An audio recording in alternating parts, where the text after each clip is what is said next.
पिछले एपिसोड में टैन्यू ने फान और उसके साथ वाली लड़की को मार दिया था। अब टैन्यू अपने स्पिरिट बोट का यूज करता है और डेनमार्क में वापस आ जाता है। फिर वो सोचने लगता है कि मैं जब उसके साथ फाइट कर रहा था मेरी रिपेयर उतनी अच्छी नहीं हुई थी, जिसकी वजह से वो लगभग बचकर भागने वाला था। लेकिन इस बार मैंने 11 टाइप के ट्रेनिंग मटेरियल को पा लिया है, जिसकी मदद से 11 एट्रीब्यूट वाले फ्लाइंग स्वॉर्ड को ट्रेन किया जा सकता है, जिसके बाद से स्वॉर्ड की पावर जरूर बढ़ जाएगी। इसके बाद टैन्यू कुछ कैलकुलेट करने लगता है, फिर बोलता है कि अगले बेस्ट स्पेस टाइम पगोड़ा के ओपन होने में 20 दिन का समय बचा हुआ है। इसके तुरंत बाद टैन्यू पर्पल स्टोन को अपने पास रख लेता है और कहता है कि चाहे यह चीज कितनी भी कठिन क्यों ना हो, मैं भी उस पगोड़ा पर जरूर जाऊंगा। इसके बाद हम डेनियल को देखते हैं, जो किसी बात से काफी परेशान लग रहा था। फिर वो कहने लगता है कि अगर आज टैन्यू वापस आ गया फिर उसे मरने से कोई भी नहीं बचा सकता। तभी टैन्यू इसे यहाँ पर दिखाई देता है, जिसे देखते ही डेनियल कहता है कि तुम यहाँ पर क्यों आ गए। अब डेनियल के इस बात को सुनते ही टैन्यू पूछता है कि आखिर क्या बात है। इस पर डेनियल कहता है कि इस वक्त यहाँ पर कोई नहीं है, इसलिए तुम जल्दी से छुप जाओ। जिसके बाद टैन्यू इसके साथ में फिर अंदर चला जाता है और अब डेनियल को पूरी बात बताने के लिए कहता है। तब डेनियल टैन्यू से पूछता है, क्या तुमने ही इनर लॉ एनफोर्समेंट एल्डर के बेटे को मारा था? यह सुनते ही टैन्यू पूछता है कि तुम इस बारे में कैसे जानते हो। फिर डेनियल इसे बताता है कि लॉ एनफोर्समेंट स्टूडेंट को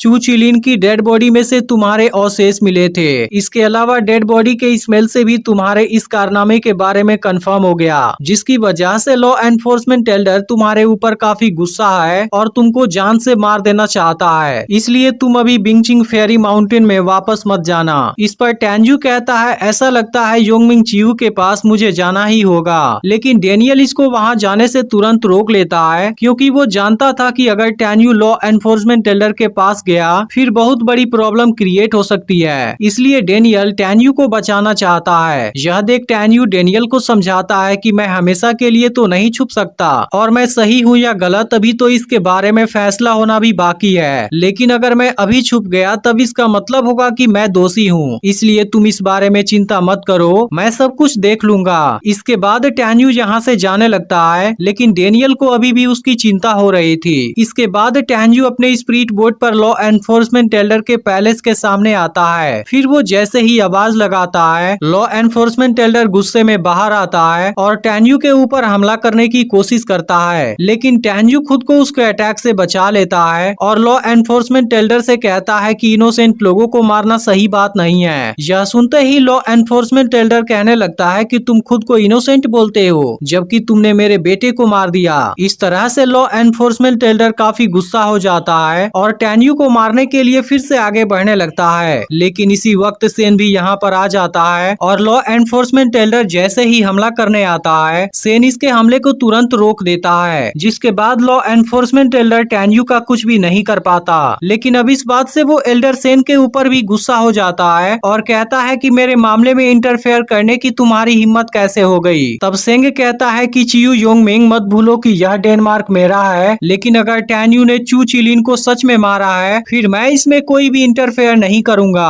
अब यह सुनते ही योंगमिंग फिर से गुस्सा होने लगता है। लेकिन इसी वक्त मिस बिंग भी यहाँ पर आ जाती है और कहती है कि पूरी कहानी अभी भी किसी को पता नहीं है, लेकिन अगर फिर भी तुमने कुछ करने की कोशिश की फिर मैं भी नहीं जानती तुम्हारे साथ मैं क्या कर दूंगी। यह सुनकर अब योंगमिंग लॉ के अनुसार टैन्यू से बात करने के लिए तैयार हो जाता है और फिर पूछता है कि तुमने चू चिलिन को क्यों मारा था। तब टैन्यू इसे बताने लगता है कि मैं जब इंपीरियल पैलेस में विजिट करने गया था वो मेरी बेइज्जती करने लगा था और जबरदस्ती वसूली करने की कोशिश भी की थी, इसलिए मैं इस बारे में हाई लेवल क्लैन को भी रिपोर्ट करने वाला हूँ और मैं उनसे जस्टिस मांगूंगा। यह सुनकर योंगमिंग कहता है कि तुमने तो मुझे शर्मिंदा कर दिया। इस पर टैन्यू कहता है यह बात छोटी हो सकती है, लेकिन वो मुझे चुपके से मारना भी चाहता था, जिसकी वजह से मैं वहाँ से भागा भी था, लेकिन उसने फिर से मुझे पकड़ लिया जहाँ पर मैं खुद को किसी भी तरीके से नहीं बचा सकता था। लेकिन अगर तुम्हें लगता है कि मैं झूठ बोल रहा हूँ फिर मैंने इसके लिए मेमोरी इमेज को भी कंडेंस किया है, जिसके बारे में तुम खुद ही देख सकते हो। अब इन बातों की वजह से योंगमिंग टैन्यू का कुछ भी नहीं कर पाता।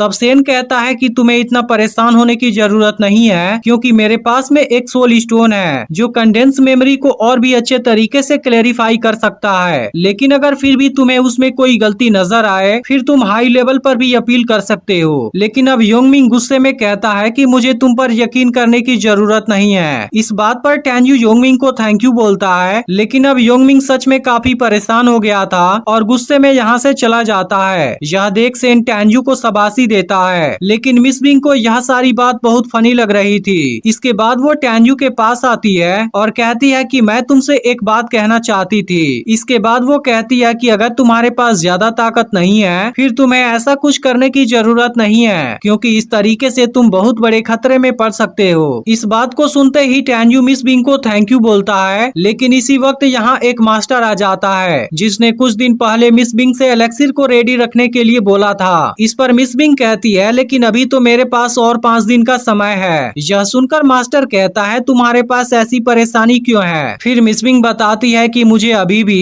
CI सर्किट प्रीफरेंशियल यानलिंग ग्रास नहीं मिल पाया है। इस पर मास्टर कहने लगता है कि टेंग काफी समय से कोमा में है और पिछले 6 महीनों में उसकी कंडीशन और भी खराब हो चुकी होगी, लेकिन तुम अभी भी उस एलेक्सिर को नहीं खोज पाई। मुझे तो इस बात पर यकीन ही नहीं होता। इसके बाद मिस बिंग मास्टर से कहने लगती है कि मुझे तो तीनों ही एलेक्सिर नहीं मिल पाए हैं, लेकिन मैंने इसे रिप्लेस करने का इलाज खोज लिया है। अब इस बात से मास्टर इस पर और भी गुस्सा होने लगता है और कहने लगता है अगर इसे रिप्लेस करने का कोई तरीका होता तो क्या मैं इसके बारे में नहीं जानता। यह देख सेन मास्टर से अपना गुस्सा शांत करने के लिए कहता है। इसके बाद मिस बिंग मास्टर से कहने लगती है कि मेरा उद्देश्य आपकी बेइज्जती करना नहीं था, लेकिन अल्केमी का उद्देश्य बहुत ही विस्तृत और काफी गहरा है, क्योंकि 1 बिलियन ड्रग लगभग एक दूसरे के जैसे होते हैं। इसलिए अगर उसमें से एक भी गहरा है फिर उसे आसानी से रिप्लेस किया जा सकता है। वहीं अब टैन्यू इनकी बातों को ध्यान से सुन रहा था। तभी मास्टर मिस बिंग से तीनों एलेक्सिर का बेस्ट अल्टरनेटिव पूछता है, लेकिन मिस बिंग कहती है कि मैं अपने मास्टर की परमिशन के बिना